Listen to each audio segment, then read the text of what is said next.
Hi everyone, it's me again.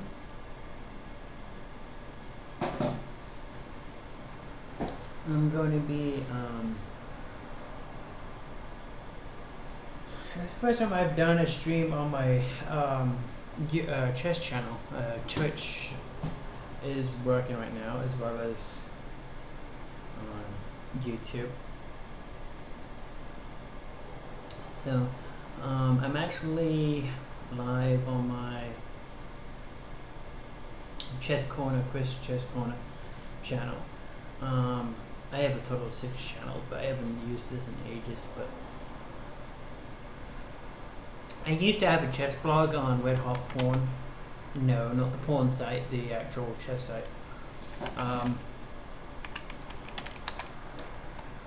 To be honest, I have no idea if it's still there. It's probably taken down ages ago, but we'll find out.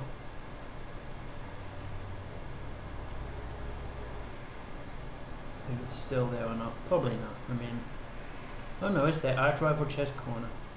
So maybe it's time I started doing that again. You can come onto here, and I started doing lessons where we're trying to teach people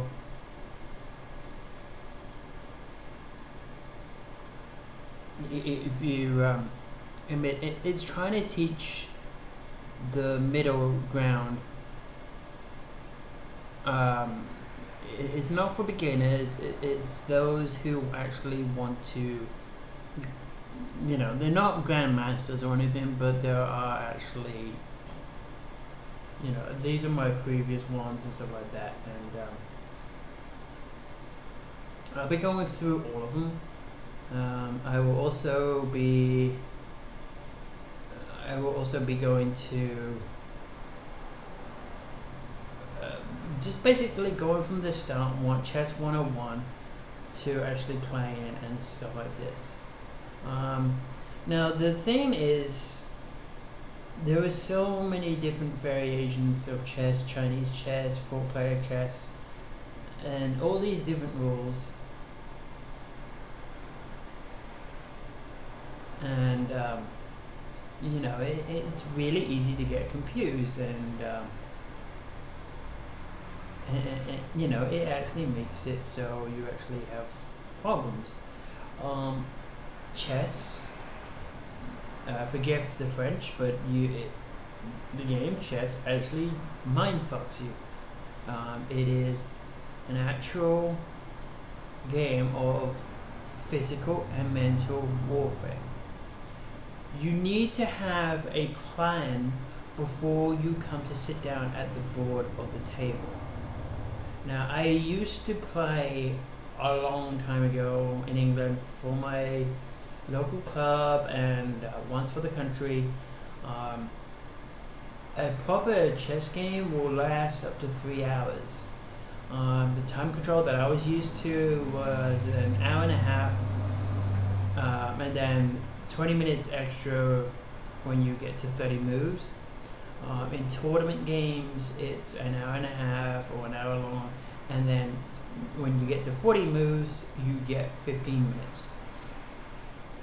But and then whoever gets checkmate or loses on time, or the flag for loses. It sounds straightforward, yes, but no, it's not, because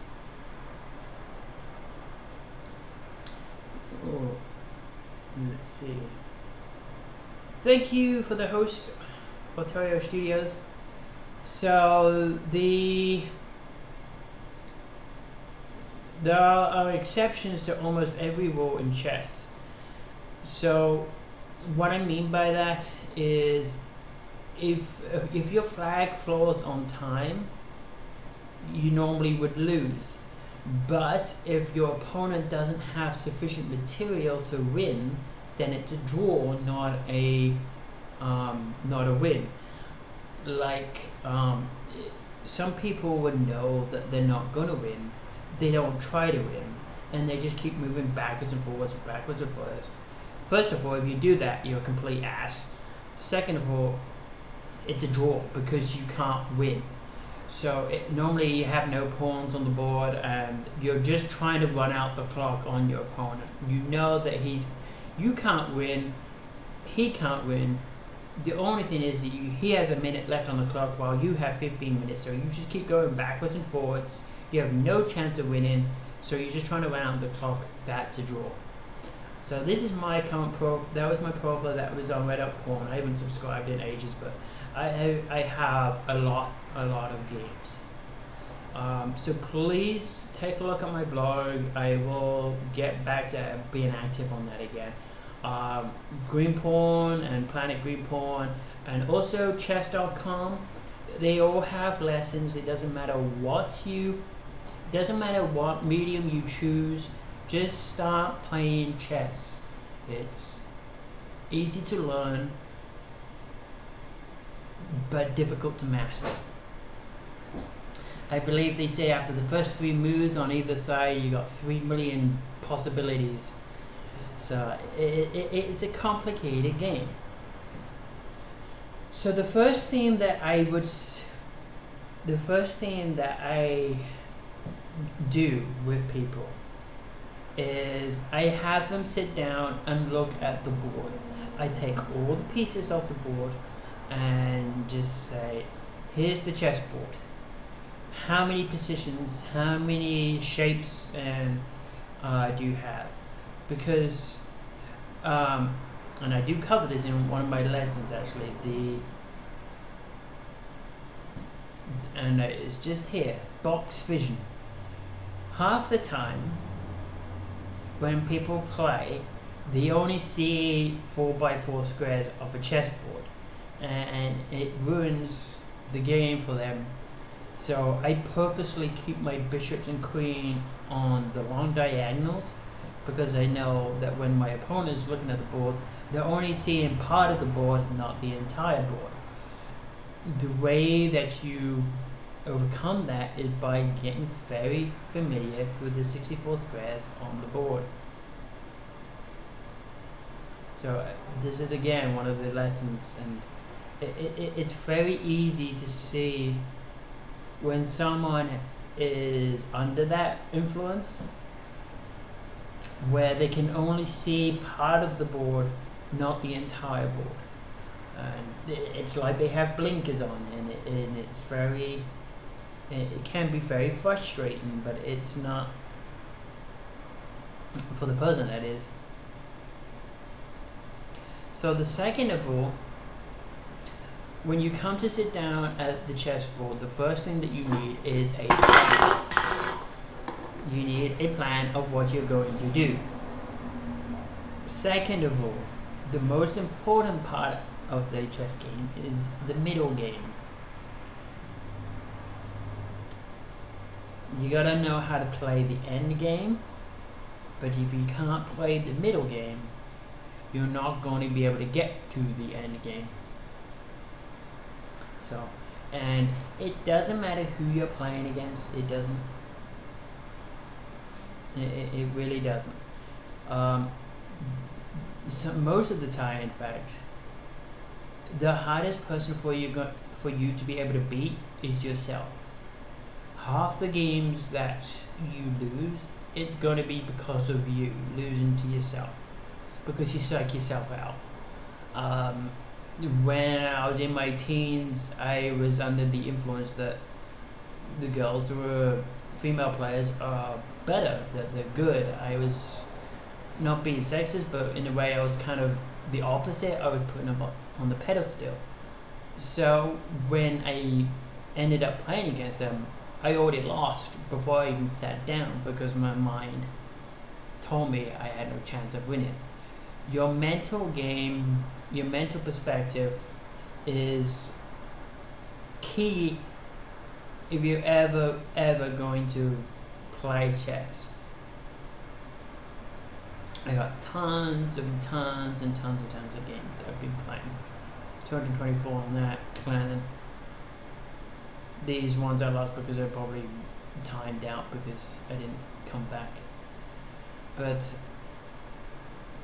so what I'm going to do, just so you're not going to stare at a screen all the time, I'm waiting for Battle Chess to download, and we'll play on that too. But first of all, I'm just gonna play, or try and play. I'm gonna play against the computer first because the instant games are kind of bad. You are supposed to learn to play both colors. Personally, I prefer black. They say white has the advantage of being able to move first, but I like being able to respond better than I don't like the pressure of actually. I like the ability to respond and not have the pressure of deciding what the game. White has the added pressure of dictating what the game's going to start out as. If you play king pawn, it's going to be an open central attack. If it's the queen's pawn, it's going to be close play, slow, gritty moves. You're going to need the knights and the horses and everything to come out. So my style of teaching is towards people that already know what the pieces are and know how they move and know the basic principles of the game. Now, learning to play against a computer is okay, but you're gonna keep in mind that the computers aren't going to win. They aren't playing to win, they're playing to draw. And that's one of the key differences. A person is going to try and beat you. By that I mean outthink you, outsmart you, and try to get you to make the more mistakes. The computer can't do that. It's using algorithms and what it thinks is the best moves, and it doesn't count in the human aspect. So this is just level 1 of the computer, and this is a valid opening that he's done, e3, but it's not a usual one that you're going to see. Normally you have to know the rules before you break the rules, so I would do my normal bishop's opening, sacrificing, blah blah blah. But for the purpose of this video and the live stream, I am just going to go ahead and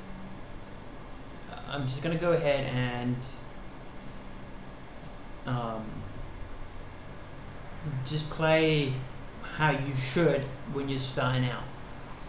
Normally, you can play for the first 20 moves, and you should be able to play for the 20 moves and do whatever you want, regardless of what white does or the opponent does. So I know what I'm going to do. I'm just going to play my opening, let him do whatever he wants to do, not attack, unless he forces me to.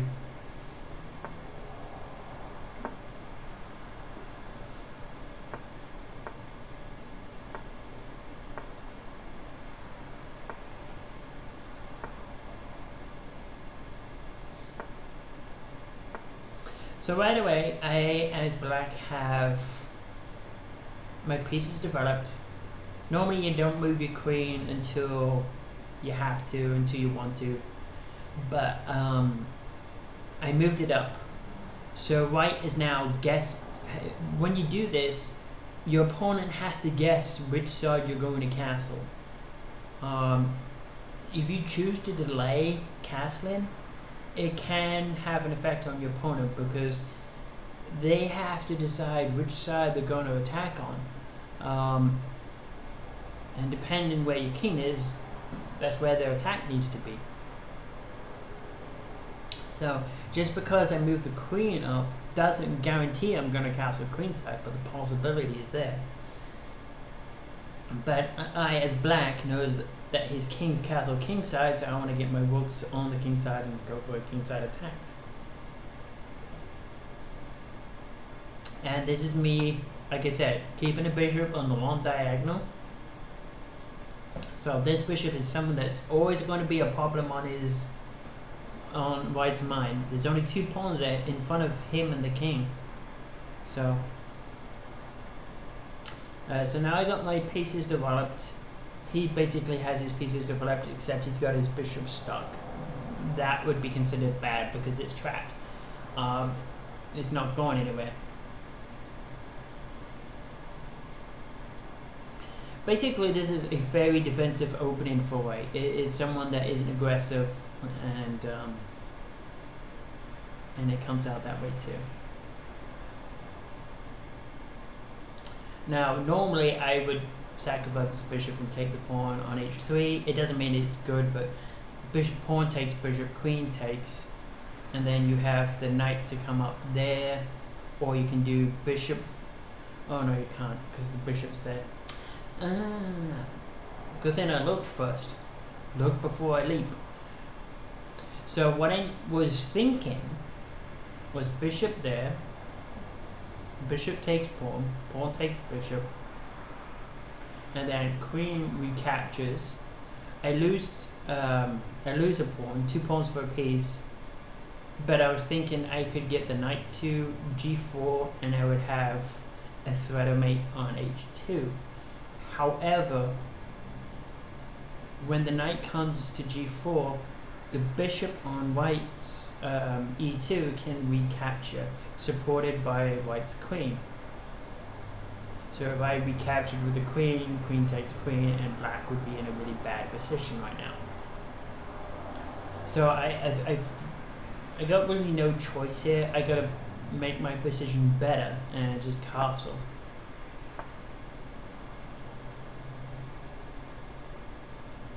Now, this is white's attempt to try and force the issue. You don't have to take.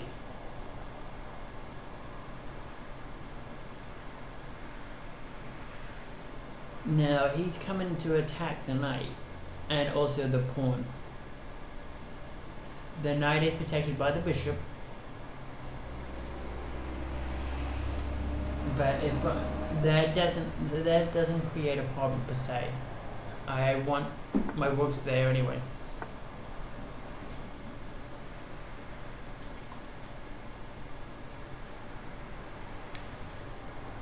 And don't forget, knights can go back. You just got to be careful when you're pushing a pawn forward. You're going to lose the integrity of your pawns because they can't go back. But the other pieces can.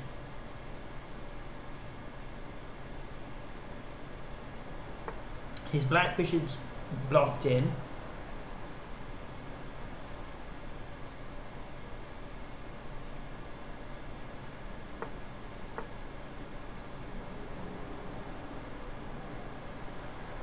And this is where I would use my knight to go back. That's why I moved the queen up. Now he's probably going to move the pawn up next to attack the knight and to attack my queen at the same time. But I could just retake the bishop. So now he's starting to put his pieces in a position so he can attack on the queen side. Again, normally when you castle queen side, you're supposed to put the king over to b8. Like straight over, so it looks similar to the king side, but it's on the queen. I mean, this isn't, the way that I'm teaching is not for the people that are going to be grandmaster levels, it's for the intermediate levels. It's like people that play once every Friday for a couple of hours. And also a good way is to print out the notation sheets. You can get them anywhere, and actually practice writing down the moves as you make them, because that's how you play real chess. You have to, when you make a move, you have to write it down and then you press the clock. You have to move the same piece. You have to move the piece and press the clock with the same hand that you move the piece with. You can use both hands, but you can only use one hand at a time.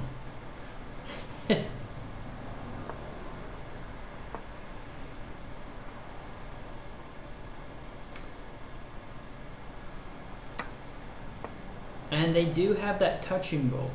Like if you touch a piece, you have to move that piece. In official games, like if I went ahead and did this, that would be considering touching the piece. I would have to move that piece. If I went ahead and touched this piece, I would have to take it.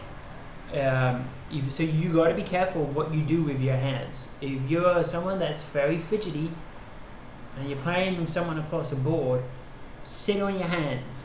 Like literally put your hands under your ass and sit on them, because what you touch, you have to move.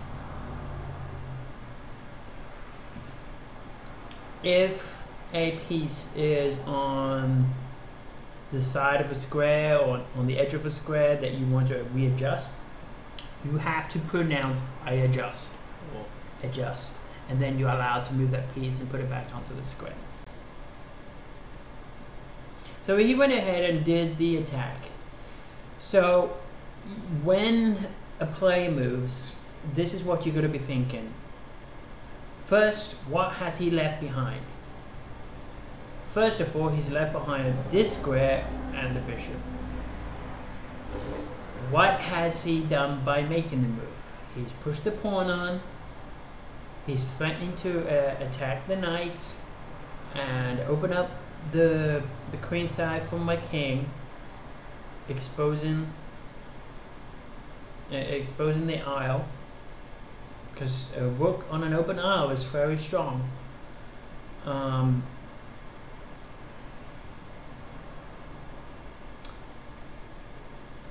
So then you've got to answer the questions before you move. If I go ahead and move there, what am I leaving behind? The knight. Am I getting something for that knight? Yes, the bishop. Am I risking more than I'm gaining? Well, I'm gonna lose position. Like if I take the bishop, he takes the knight, I retake. He could come down here and take a pawn with the bishop. However, my queen is going to be here, protecting this pawn.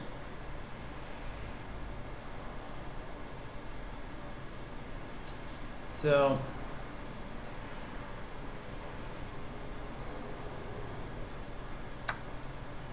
go ahead and do it.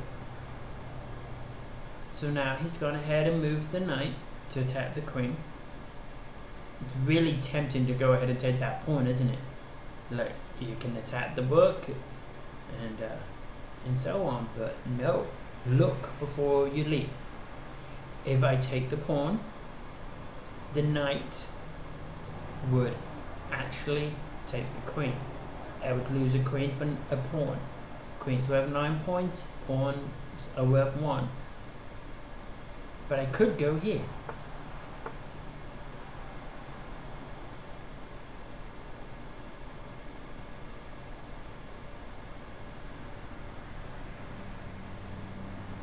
Now, how many of you would actually go ahead and take that rook? How many of you would actually go and take this rook?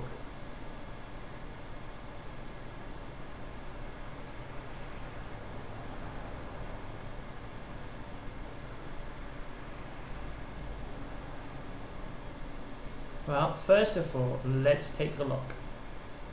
If I could actually do it, I would play the GIF or the meme music from Star Wars, It's a Trap. Why is it a trap? Well, first of all, let's play it out in our heads. Queen takes rook.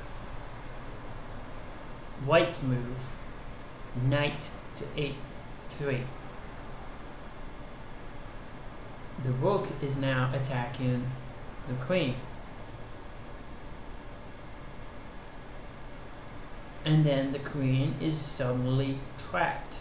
It can't get out. It could take the pawn, but the queen would just take the queen. It could go back to this square, but the queen again would just get taken. It could take the pawn, but again the queen would take. Or queen takes rook, and then the king or bishop would have to take. So you actually got to work out technically, if you go ahead and take the rook, it's 2 queens. Actually, the queen's already trapped, look, because you can't actually go anywhere. Queen can't go back here, can't go here, can't go there, can't take the pawn. You could swap queens, and then knight takes queen. So there you go. That's right. There's a benefit of looking and thinking ahead. To beat some of the good players that are in chess, they see several moves ahead. So when you play the move, they already know what's going to happen.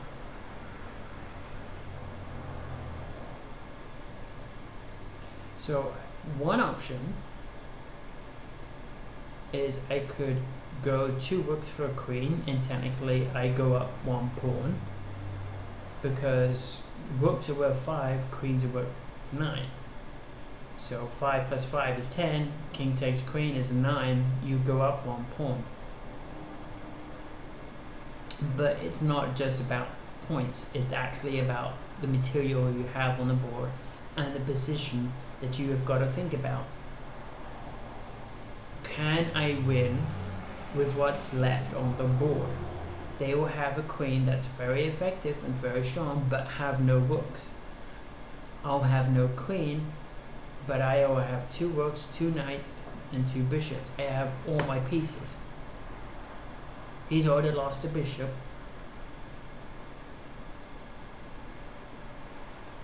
So again, this comes down to the human element that I'm talking about. The computer is aiming for a draw. It's not trying to beat me. It's trying to do everything it can to get an equilibrium and destroy the game. And this is the point where you as a human have to decide which way you want to go. Do you want to go for a win, or do you want to go for a slow play win? If you go to swap queens, it's more than likely going to go into an end game, and you have to use what's left. Hey, Ferdic, thank you for joining us.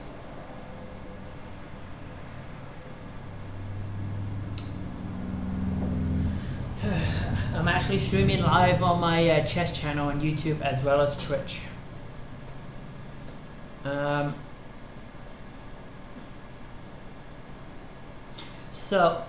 As I was saying, this is the key point of when you're playing against a computer on any level. This is just level 1, basic computer.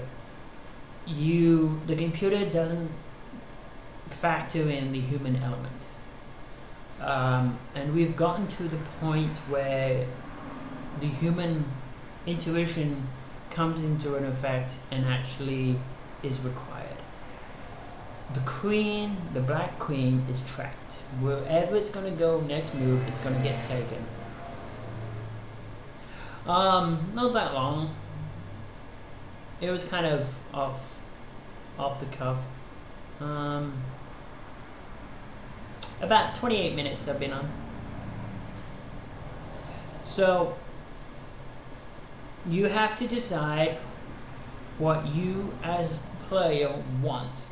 And this goes back to the point of that you need to have a plan before you start the game. If you have no plan, you're going to lose. So first of all, the choices are: you either swap the queen and go fair exchange, and then you've got to go toe to toe with what's left, knowing that you've got to be able to beat them with whatever's left. Or you could go for the technical advantage, because queen's worth 9, a rook's worth 5. If I take the rook, I'm going to get that rook as well. So it would be 5 plus 5 for an exchange of queen.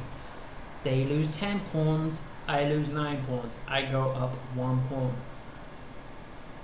but you have to then go against the queen, knight, and a bishop. With what you have left on the board as black, could you beat white? And if the answer to that is no, you have to play it safe and swap the queen. If you know as yourself that you can actually beat it and actually play the game, this is where experience comes into effect. You've got to know how to play. You've got to know what you're doing. You've got to know how to have a plan. And you've got to look at the entire board, not just the box. Like most people go 4x4 and they only see part of the board.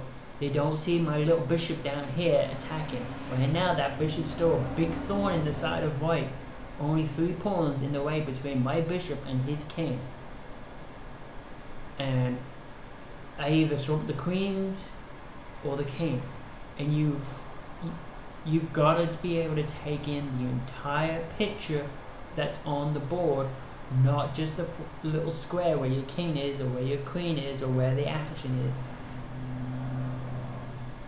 So this comes down to the human element. Let me see. Thank you for the host verdict. So I know I can play. I know the computer is going to do everything it can to get a draw against me. It's not going for the win. So I'm going to go ahead and take the rook. So it goes ahead and does that, which is surprising. I expected to move the knight over here, which would have been the correct move. I take the rook, he takes the queen. But now I just go a whole rook up for nothing. So we now know that was a bad move. If he moves the knight, I take the rook and he exchanges it with the bishop instead of the king.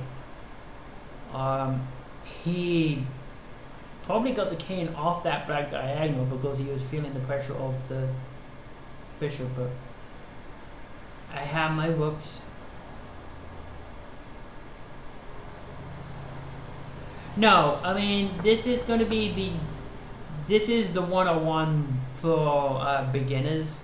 It's for those who want to be intermediate. So I didn't do the how to know what pieces do what. I assume you already know that to be able to come here. Because I went onto my Red Hot Pawn. I actually have a chess blog that I was doing lessons for a long time. And you can read all of the chess blogs and chess lessons that I did with the videos and such. And it's those who want to be intermediate level, not grandmasters. And like I understand that we're not perfect, but we're not. So now I actually got a way out for my queen now. I have 3 pieces attacking this pawn with only 2 pieces defending it. 1, 2, 3.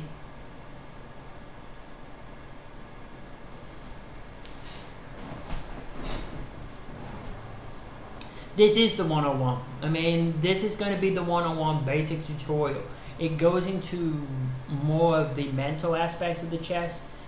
I mean, it doesn't cover the absolute basic how to move a piece and what a piece does and what it's called. But it goes into the basic elements, like how to read a board and how to stop focusing on one part of the board. Basically, everything I'm covering over is the basic lesson.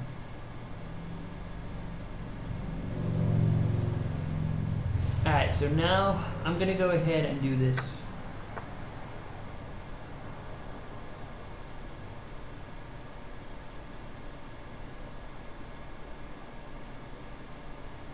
Well, he's giving me no choice. I have to take the rook.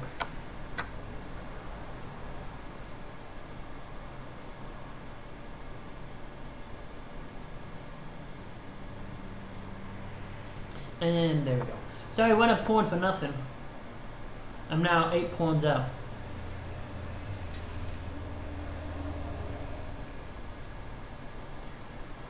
So now as we discovered, I can go ahead and just take this pawn now because he's blocked his bishop. Pawn structure is for black is good.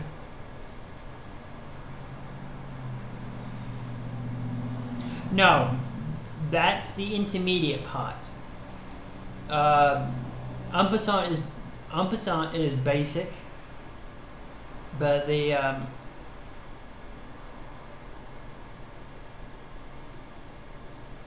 everything else, en passant is extremely basic moves. The strategies for setting your pieces and attack and defense, that goes into intermediate level, and that's what I'm covering. That's the that's actually middle game basics. That's not actually that isn't actually middle game. That actually isn't beginner stuff.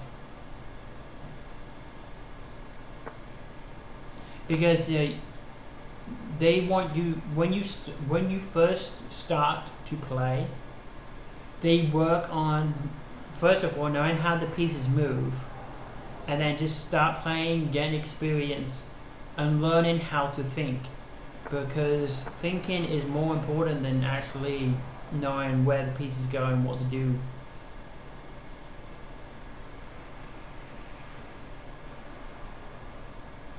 Okay, so white again has just moved. He's put his knight in the center. So we have to look at what has he left behind. White has left behind this square. What was the knight doing before? It was protecting this pawn with the queen. Oh, okay. There was two pieces protecting that pawn. There was one piece attacking that pawn. What is it trying to do now that the knight is there? It's attacking this pawn, it's attacking that square, it's attacking this square, that square, protecting this pawn and that square and this square. It does a lot in the middle. It's not likely to go here because the knight would just take it, but then again the queen would just take back. The rook is protected by this knight, so this knight can't move. This rook can't move because the queen would just take the rook. So I can assume that there is no real threat here. There is no threat to me by him putting the knight there. So I can therefore assume it's safe for me to go ahead with my plan of attack, which is a kingside attack. I could either decide to do something about this pawn or not. I could push the pawn on. Pardon me.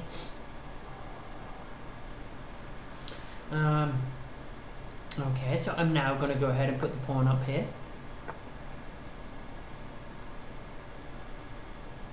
He goes ahead and pushes the pawn on, so that's the reason why he put the knight there, to support this pawn. I'm going to go ahead and take with the knight.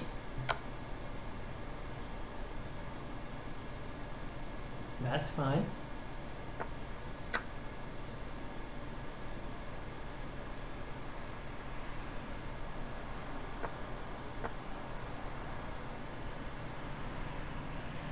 Now I want to put this pawn up to protect this one, because it was going after this pawn.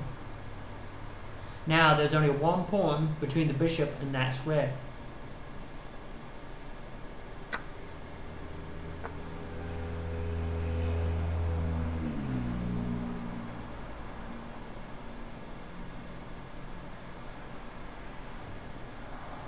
Now he's attacking the rook, so we have to do something about that. We have to be careful because the queen is also attacking this rook, so we have to be careful about that as well. This rook is protecting this one, and vice versa.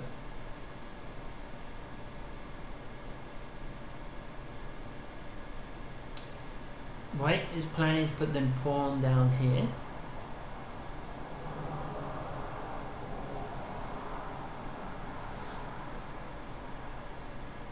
I believe I can just take the pawn, because the queen's worth more than the rook. And then I can go ahead and do it again.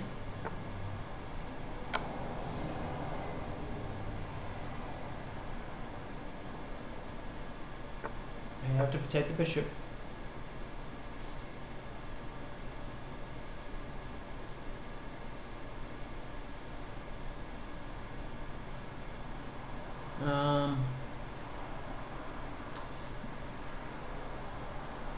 Now they get to have that pawn because as soon as I move that knight,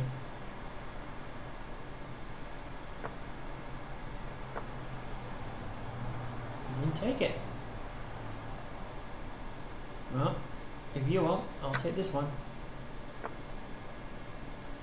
And now I win the bishop. No! Oh my god! And that's the dangers of overlooking. If you don't look, surprise! Don't assume, don't get overconfident. And that's what happens. Oh, don't I have egg on my face? Oh, no. Wow, how did I even let that slip? I'm on Jay! Well, there you go. That's the dangers of getting overconfident and not looking before you move. That's what happens. Hi, boys. Go and lay down. Alright, so let's have a look. So yeah, it happens to all of us. You're never too good. You never stop lying. Don't stop. Like, I could have... I mean, it was obvious. I mean, like, soon as he moved, I should have realized what he was doing. The knight was there. I should have looked. I shouldn't... I mean, the fact that I didn't see it, I didn't pay attention. I mean, anything would have stopped it. If I put the knight here, he can't checkmate me. I get the knight.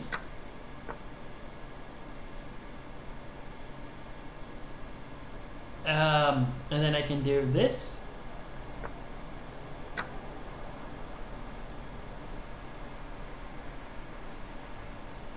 He can't take that knight. Oh, I can't move it because it's pinned.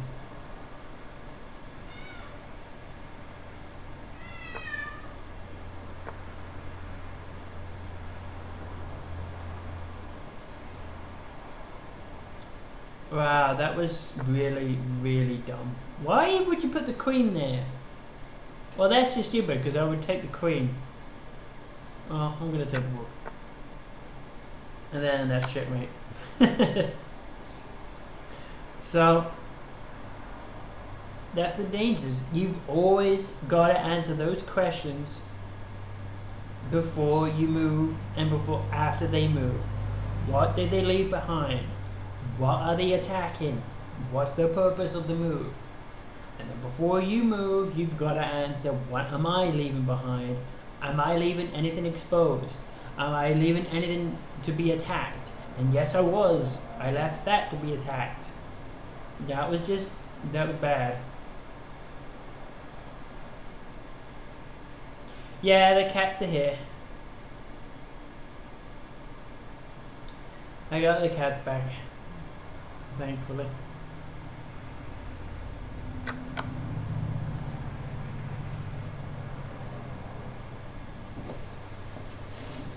The people that were helping me weren't gonna allow them to bully me and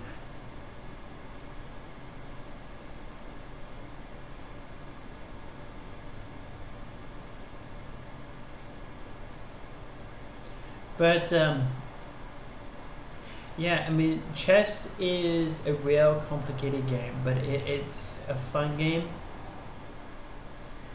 The importance when you come to sit down at any game is, one, have a plan. If you sit down with no plan, you're going to lose. Second of all, you always have to ask yourself, what are they doing and what am I doing before you even move or think about making a move. You look ahead, you look behind. Once you make sure it's safe, then you go ahead and move. then you gotta remember when you're playing against computers, computers always go for the draw. They don't take in for the account of the human initiative. People actually try to kill you. They actually try to beat you and mentally fuck you, and they will do everything to outwit you, and that is the major difference between a human player and a computer player. You have to take in the entire board. So when the very first time, my very first lesson to anyone, when I teach them chess for the first time, is I clear all the pieces off the board and have them stare at the board, and then look at the board and tell me how many shapes, how many patterns there are on the board. I want you to tell me how many blocks of 4x4 squares there are. There's 4 of them. One here, 1, 2, 3, 4, 1, 2, 3, 4, 4x4, one here, and one here, and one here.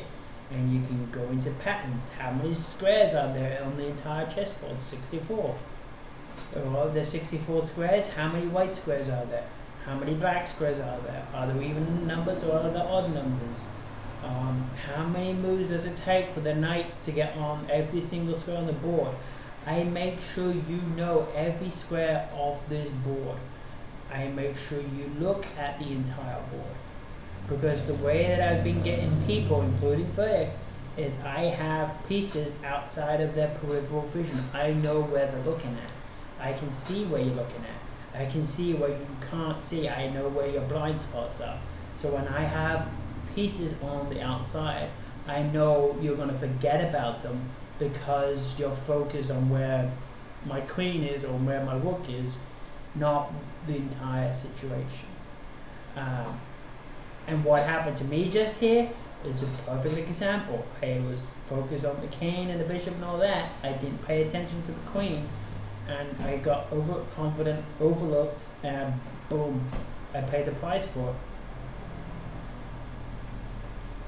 So Red Hot Pawn is a free chess site, so is chess.com. You don't have to pay to do anything to play regular games, but you do have to pay, and you get a subscription to do clans and clubs. So if you want to join an online chess game club and stuff like that, you can always do this. Daily chess is like the old-fashioned post games.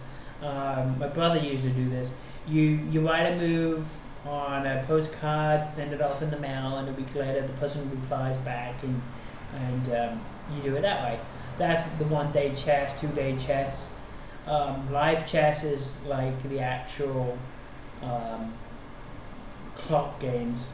Like I said, the original games that I'm used to, chess games can last a long time, like 3 hours. My time control was an hour and a half and 20 minutes at 30. Tournament rules for me were an hour and a half and then 15 minutes once you reach 40 moves. Again, there's always an exception to every single rule.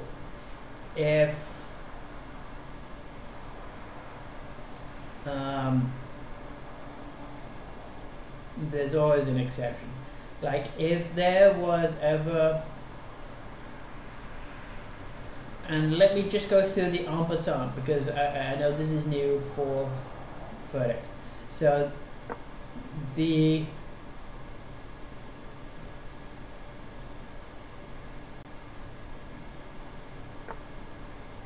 en passant is where a pawn has reached the 4th or 5th rank, and then the opposing color is like, well, if I push my queen pawn to d6 or f6, it's just going to get taken by that pawn.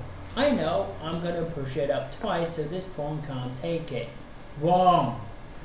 Because immediately after this move goes up, the pawn can take sideways, and that's called in passant or en passant. It is the only time a knight can take sideways. again, white comes here, that's the move, and then white comes here, black thinks, oh, I'm not gonna get taken, I'm gonna put it here instead. Wrong. En passant. In passing. Now, if white goes ahead and does something else, like knight to there, and then black comes here, now you can't do en passant. You have to take it immediately after the move is done. You cannot do it once you've made another move. Let me do it on. So let me show you on the white side. So black comes here. White's thinking, oh no, he's got a pawn onto e4. If I play d3 or f3, the pawn's just gonna get taken. I know, I'm gonna play d4. En passant is in passing. And I have to do it immediately after the pawn has moved, otherwise you cannot do it.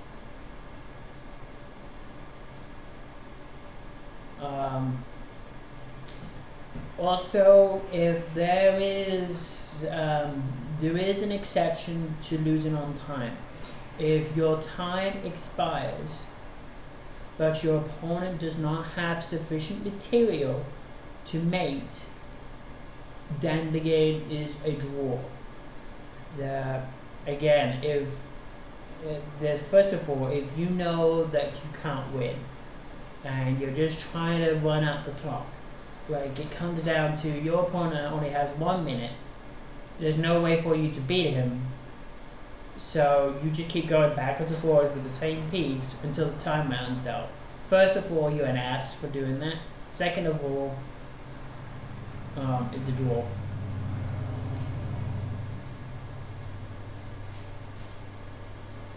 So let's see.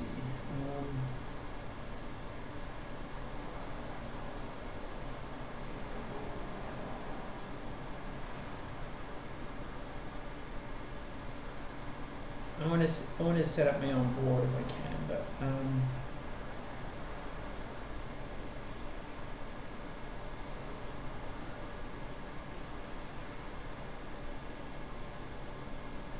it won't let me. I was going to set up my own board, but that's where this is. Well, not to worry, but the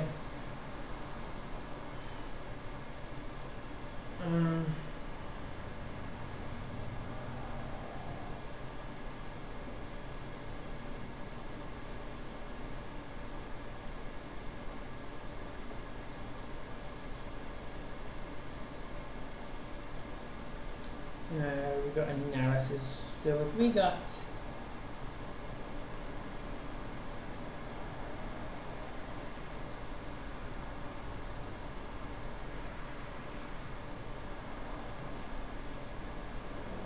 so let's just say we have nothing here.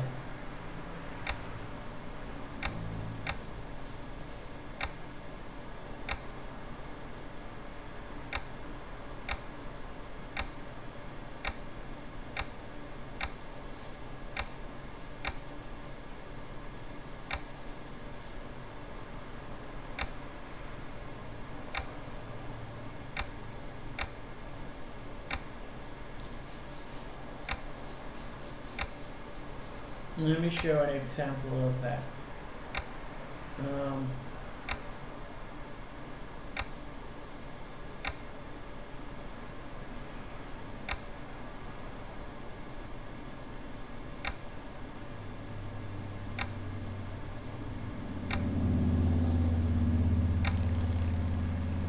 So this would be a position of a technical draw. Black is ahead on time. White only has like a minute left on the clock. There is no possible way for black to win. All he can do is just keep checking. King does here. King goes here. King goes here. King goes here. You know, there is no way for black to win. He's just stalling for time. He can draw, but he can't, you know, he's not going to win. He can take the pawn and stuff like that. This is a draw. It's going to end in a draw, but if black keeps doing this to win, like if there was only like a minute left on the clock and black does not have sufficient material to mate or win, it is a draw. It's not a forced draw, it's not something, it's just a technical draw because black can only draw this position. They cannot win. So if white loses on time in this position, it would be a draw. It's confusing, I know, because there's exceptions to every single rule.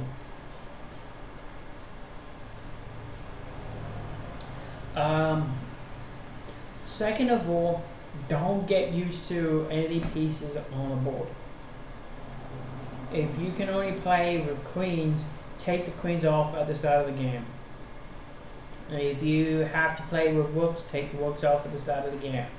Get used to playing without those pieces, without that handicap. I like playing as black, so I purposely play as white so my level in white doesn't deteriorate compared to black. Okay, so I think that's enough. We've been going on for like almost an hour now. So I think that's enough of the chess lessons. I think I've bored you enough. Let me know how you think of this, and let me know if you'd like me to do more. Again, this is not meant to teach you how to be perfect master, grandmaster. You're not going to be Garry Kasparov. We are just intermediate level league players that play differently and think differently to the grandmasters. They see 10 to 20 moves ahead. I see 6 moves ahead. So, you know, there's no difference. There's no comparison. So, you know, I'm not a basic beginner, but I am intermediate. So, alright, so I will see you next time. Let me know what you guys think. If you want to do more videos, or if you want me to do more videos, I would be glad to. Just put them in the comments down below. Tell me what you think. What you want me to go over next. Like if there's a particular opening that you want me to go over.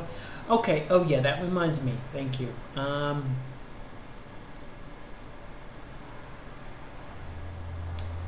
That reminded me. Before I leave, I realized that I said in my one of my other videos that I said don't do the fianchetto because it's the most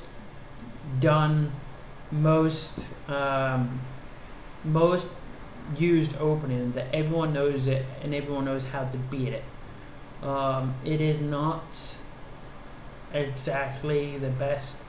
I mean, it's not a bad opening, but it is a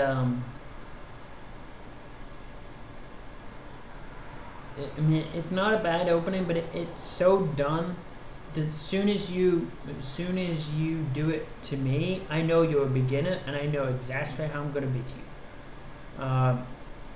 And I often do.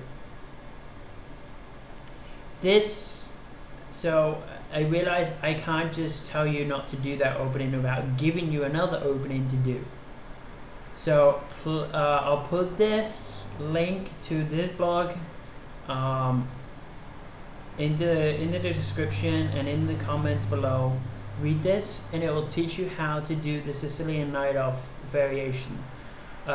This is an opening that was done by Garry Kasparov and Nigel Short during the Chessmaster Grandmaster games That was one of my favorite series in the 1990s. So I realize I can't tell you not to do an opening and not give you another opening to do. So study an opening, pick an opening, study it. Just don't do this. Just don't, whatever you do, stick with the fianchetto. Learn it by all means. Understand it, know how to beat it, then learn another opening. Because if you do the fianchetto, I guarantee you're going to get beat. And you're going to get beat hard. So, so there you go. It was on October 24th, 2014. Again, I'll put this link in the comments and in the description. Check it out. Click the video. And if it's private, I will unprivate it. It's me, it's the weekend already. And I'm going to do Friday's lesson, maybe Friday and Saturday. I didn't do a daily video yesterday. I took a day off because I did. Alright, so I shall see you guys next time.